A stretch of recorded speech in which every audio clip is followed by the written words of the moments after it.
क्या हम सच में इतना मैच्योर है जितना हम खुद को समझते हैं, या हम भी ज्यादातर लोगों की तरह खुद को समझते तो मैच्योर है, लेकिन हमारे सारे ही काम मैच्योर होते हैं। कोई लोग समझते हैं कि जब हम 18 साल के होते हैं तब जाके आपके अंदर मैच्योरिटी आती है, लेकिन ऐसा बिल्कुल भी नहीं है। कई लोग तो बचपन से ही मैच्योर होते हैं और कई लोग तो 40 की उम्र के हो जाते हैं फिर भी मैच्योर नहीं हो पाते। चलिए सब कुछ डिटेल में जानते हैं। मैच्योरिटी का मतलब अपनी सोच, अपनी इमोशन और अपनी एक्शन में बैलेंस और कंट्रोल होना होता है। अगर हम क्लिनिकली साइकोलॉजिस्ट की सुने तो उन लोगों का कहना है, अगर हम लाइफ में जितनी बार अलग अलग तरह के सिचुएशन को एक्सपीरियंस करते हैं, यंग एज में जितनी ज्यादा जिम्मेदारी लेकर खुद को और लाइफ को हैंडल करते हैं, उतनी ही ज्यादा हम मैच्योर होते हैं। मेंटल मैच्योरिटी, जिसमें हमारे सिचुएशन को देखने और समझने का नजरिया शामिल होता है। इमोशनल मैच्योरिटी, जिसमें हम खुद के लिए और दूसरों के लिए कितने मैच्योर है यह मालूम होता है। मैच्योर लोगों का साइन है अपनी लाइफ को एक उद्देश्य के साथ जीना, ये मालूम होना कि उन्हें अपनी लाइफ से क्या चाहिए। कुछ भी बोलने से पहले थोड़े सोचना, दूसरों की फीलिंग्स और इमोशन को समझना, अपने इमोशन पर कंट्रोल रखना, चाहे कैसी भी सिचुएशन हो उसे धैर्य से हैंडल करना, अपने आप को ज्यादा सीरियसली ना लेते हुए लोगों की मजाक में हंसना बिना रिस्पेक्ट गवाए, खुद बोलने से ज्यादा दूसरों की बातों को सुनना, जल्दी से वादा ना करना और अगर कर दिया तो उसे पूरा करना, अपने माइंड, हेल्थ, रिलेशन, प्रोफेशन और नॉलेज को बेहतर बनाते रहना। Quality number 1, don't think you are mature. सभी अपने आप को मैच्योर समझते हैं, जो कि गलत बात है। ये जताना चाहते हैं कि मुझे सामने वाले से ज्यादा समझ है।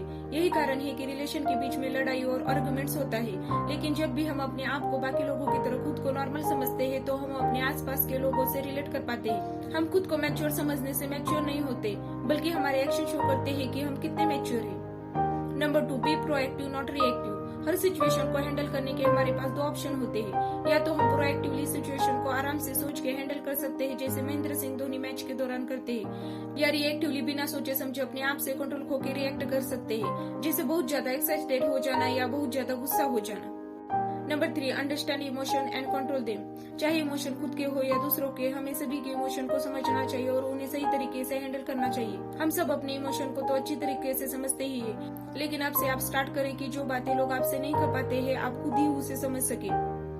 दूसरे के नजरिए से दूसरों की सिचुएशन को देखो। कोई आपका करीबी दोस्त जिसने आपको गुस्से में कभी कुछ गलत बोल दिया, वो जब आपसे आके माफी मांगे तो उसे माफ कर देना, और अगर आपसे भी कुछ गलतियां हो गई हो तो सॉरी में शर्माएगा नहीं। Number 4, stay away from drama. हम उन 5 लोगों की तरह ही बनते हैं जिनके साथ हम सबसे ज्यादा रहते हैं। तभी तो कहते हैं कि हमें अपने दोस्त सोच समझ कर ही चुनने चाहिए। जितना हो सके उतना निगेटिव लोगों से और ड्रामा से दूर रहना चाहिए। Number 5, take responsibility, don't blame. बहुत आसान होता है लाइफ को, भगवान को, फ्रेंड्स को, सिचुएशन को या पेरेंट्स को ब्लेम करना कि मेरे पास ये नहीं है, वो नहीं है, इनकी वजह से मैं जो करना चाहता हूँ वो नहीं कर पा रहा हूँ। जब कुछ अच्छा कर दिया तो सारा क्रेडिट खुद का, और नहीं कर पाया तो सारा ब्लेम दूसरों पर डाल दिया।